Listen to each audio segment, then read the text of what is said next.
Green anaconda दुनिया का सबसे भारी और सबसे शक्तिशाली सांप है। विशाल आकार, भारी और मजबूत शरीर और शिकार को जकड़ने की जबरदस्त ताकत ग्रीन एनाकोंडा को बनाती है एक खतरनाक शिकारी। ये हेवीएस्ट स्नेक साउथ अमेरिका के नॉर्थर्न रीजन्स में रहा करते हैं, जैसे ब्राजील और अमेज़न बेसिन में। इसके अलावा ये कोलंबिया के ओरिनोको बेसिन और वेनेजुएला के लानोस ग्रासलैंड में भी रहता है। इसके अलावा Ecuador, Peru, Bolivia, Guyana, Paraguay, French गियाना और ट्रिनिडेड में भी ग्रीन एनाकोंडा पाए जाते हैं। ये बोआ फैमिली का एक मेंबर है और इस फैमिली के स्नेक जहरीले नहीं होते। ये अपनी पावरफुल बॉडी के लिए जाने जाते हैं, जिसका इस्तेमाल करके ये अपने शिकार को तब तक दबाते हैं जब तक उनकी जान ना निकल जाए। ये बोआ रबर बोआ जैसे स्मॉल साइज में भी मिला करते हैं और मैसिव ग्रीन एनाकोंडा की साइज में भी। ग्रीन एनाकोंडा का बोआ कजिन रेटिकुलेटेड पाइथन दुनिया का सबसे लंबा सांप है, जिसकी लेंथ ग्रीन एनाकोंडा से बस थोड़ी ही ज्यादा होती है। जहां ग्रीन एनाकोंडा की लेंथ 9 मीटर यानी 30 फीट तक हो सकती है, वहीं रेटिकुलेटेड पाइथन की लेंथ 10 मीटर यानी 33 फीट तक हो सकती है। इसलिए सबसे लंबा सांप होने का टाइटल रेटिकुलेटेड पाइथन अपने नाम करता है और लगभग 227 किलोग्राम वजन के चलते दुनिया का सबसे भारी सांप कहलाता है ग्रीन एनाकोंडा। यूं तो एनाकोंडा की 4 मेन स्पीशीज पाई जाती हैं: green anaconda, yellow anaconda, dark spotted anaconda और बोलिवियन एनाकोंडा। लेकिन इन चारों स्पीशीज में लार्जेस्ट और हेवीएस्ट स्पीशीज ग्रीन एनाकोंडा ही होती है। इसका साइंटिफिक नेम यूनिक्टिस म्यूराइनस है। ये एनाकोंडा ज्यादातर जंगलों में और धीरे बहने वाली नदियों में रहा करते हैं। कभी कभी ये घने पेड़ों में भी मिल सकते हैं और पानी में समय बिताना इन्हें अच्छा लगता है, इसलिए इन्हें वाटर बोआ भी कहा जाता है। इनकी बॉडी फ्लेक्सिबल होती है, जो पानी में तैरने में भी मदद करती है और जमीन पर रहते हुए हमला करने में भी सपोर्ट करती है। ये अपने शरीर को अलग अलग आकारों में मोड़ सकते हैं और अपने शिकार को दबोचने के लिए बड़ी आसानी से कॉइल बना सकते हैं। ग्रीन एनाकोंडा का स्किन कलर ऑलिव ग्रीन होता है और इनकी स्पाइन के पास काले रंग के ओवल स्पॉट्स होते हैं। इनके पेट पर येलो और ब्लैक स्केल्स होते हैं। इनकी आंखों से इनके जबड़ों की ओर जाती हुई 2 डार्क स्ट्राइप्स होती हैं। इनका ये त्वचा का कलर और पैटर्न इनके लिए कैमोफ्लेज का काम करता है, जो कि इन्हें नम और घने पेड़ पौधों में और पानी के आसपास छिपने में मदद करता है और इनके लिए शिकार करना आसान बनाता है। ग्रीन एनाकोंडा में फीमेल्स मेल्स के कंपैरिजन में लार्ज होती हैं, इसलिए एक एडल्ट फीमेल के शिकारी और उससे होने वाले खतरे भी कम ही होते हैं। जबकि एनाकोंडा के बच्चे और मेल एनाकोंडा को वाइल्ड पिग, केमन और बिग कैट्स जैसे शिकारियों से अपना ज्यादा बचाव करने की जरूरत होती है।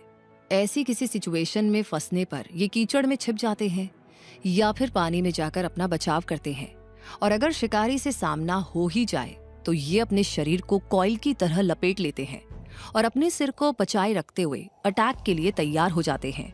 और जहां तक इनके शिकारी होने की बात है, तो ये कार्निवोर्स हैं, जो कि छुपकर हमला करना पसंद करते हैं और चुपचाप अपने शिकार को हैरानी में डालकर उसे अपनी पकड़ में दबोच लेते हैं। एनाकोंडा में एडवांस्ड कीमोसेंसरी एबिलिटीज पाई जाती हैं, यानी ये एनिमल अपनी जीभ से हवा में मौजूद केमिकल सिग्नल्स को पहचान सकते हैं और इन सिग्नल्स के जरिए जान सकते हैं कि उनके आसपास कौन सा जानवर और कितनी दूरी पर मौजूद है।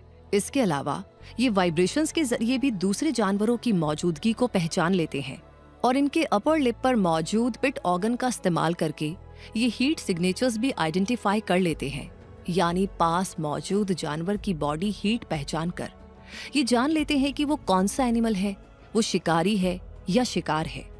स्ट्रॉन्ग स्मेल सेंस और हीट सेंसिटिविटी के अलावा इनकी आईसाइट भी काफी अच्छी होती है, खासकर लो लाइट में।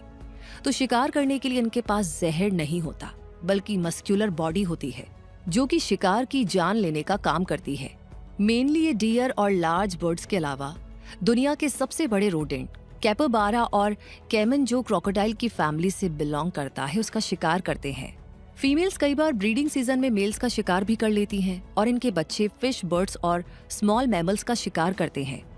अपने शिकार को ये शिकारी अपने मजबूत जबड़ों से पकड़ता है और अपने मजबूत शरीर को शिकार के चारों ओर लपेटकर कॉइल बना लेता है और इसकी मजबूत मांसपेशियों में दबने से शिकार का दम घुटने लगता है।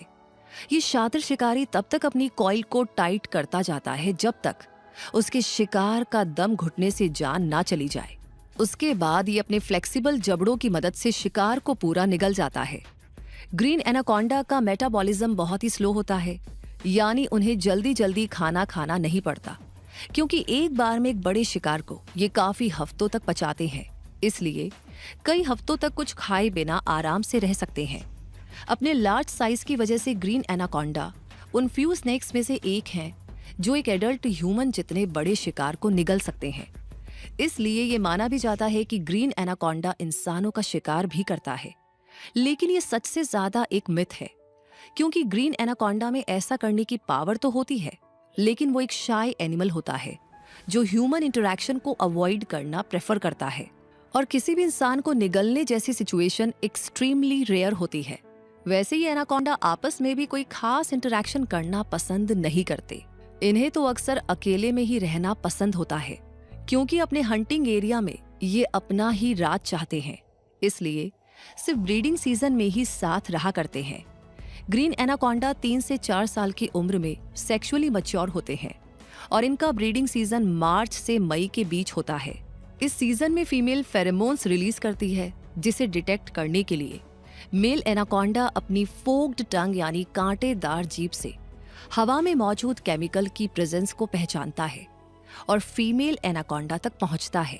इस हार्मोन से अट्रैक्ट होकर बहुत सारे मेल्स फीमेल एनाकोंडा तक पहुंचते हैं और आपस में कंपटीशन करते हुए एक एक बड़ी बॉल जैसा स्ट्रक्चर बनाते हैं, जिसे ब्रीडिंग बॉल कहा जाता है। इस ब्रीडिंग बॉल में कई दिनों और हफ्तों तक कंपटीशन जारी रह सकता है। इस मीटिंग स्ट्रगल में 10 से ज्यादा मेल्स कॉम्पीट करते हैं, जिनमें से फीमेल अपनी पसंद के एक या एक से ज्यादा मेल्स को अपना मेटिंग पार्टनर बनाती है। मेटिंग के बाद फीमेल एनाकोंडा का जेस्टेशन पीरियड यानी प्रेगनेंसी लगभग 7 महीने की होती है। इस दौरान वो बहुत ही कम खाना खाती है, क्योंकि उसका मेटाबॉलिज्म बहुत स्लो हो जाता है और उसकी ज्यादातर एनर्जी एम्ब्रियो डेवलपमेंट में लग जाती है। ग्रीन एनाकोंडा ओवोविविपेरस होते हैं, यानी फीमेल एनाकोंडा अपने शरीर के अंदर फर्टिलाइज्ड एग्स को तब तक रखती है जब तक उन अंडों से बच्चे नहीं निकल जाते, और उसके बाद वो पानी में बच्चों को जन्म देती है। ये एक यूनिक रिप्रोडक्शन स्ट्रेटेजी होती है जो ग्रीन एनाकोंडा को बाकी एनिमल्स से अलग बनाती है। फीमेल एक बार में 20 से 40 बच्चों को जन्म देती है, जिनकी संख्या कई बार ज्यादा भी हो सकती है। फीमेल ग्रीन एनाकोंडा हर दूसरे साल रिप्रोडक्शन करती है और इनके बच्चे यानी हैचलिंग्स का स्किन कलर लाइट ग्रीन होता है, जो कि इनके एडल्ट होने के साथ डार्क होता जाता है। इनकी त्वचा पर भी डार्क ओवल स्पॉट्स होते हैं और बर्थ टाइम पर इनका साइज 20 से 30 इंच होता है, यानी 50 से 75 सेंटीमीटर, जो कि उनके पेरेंट्स की तुलना में बहुत ही कम होता है। लेकिन ये बच्चे बहुत तेजी से ग्रो करते हैं और जन्म के बाद से ही खुद को संभालना भी शुरू कर देते हैं। इनकी मदर इन्हें कोई केयर प्रोवाइड नहीं करती और ना ही किसी तरह के लाइफ लेसन्स देती है, क्योंकि ये बच्चे इंडिपेंडेंट होते हैं और अपने आप फिश और स्मॉल मैमल्स का शिकार करना शुरू कर देते हैं। मदर का रोल केवल इन्हें जन्म देने तक का ही होता है। उसके बाद ये बच्चे अपनी लाइफ खुद जीने के लिए तैयार होते हैं और अपने पेरेंट्स की ही तरह बड़े होते हुए शिकार करते हुए अपने नए अनुभव जोड़ते हुए अपनी जिंदगी पूरी करते हैं। एक ग्रीन एनाकोंडा का लाइफ स्पैन जंगलों में लगभग 10 साल होता है, वहीं ह्यूमन केयर में रहते हुए इनकी ये उम्र 20 साल भी हो सकती है।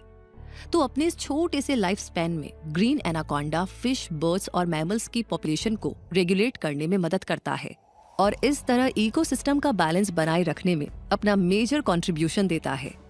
अब भले ही ग्रीन एनाकोंडा का साइज और वजन काफी ज्यादा होता है, लेकिन जंगलों में रहते हुए अपना बचाव करने की तरकीबें तो इसे भी लगानी ही पड़ती है, क्योंकि जैगुआर इसे अपना शिकार बना सकता है और एलिगेटर और क्रोकोडाइल भी, खासकर जब ये पानी में हो।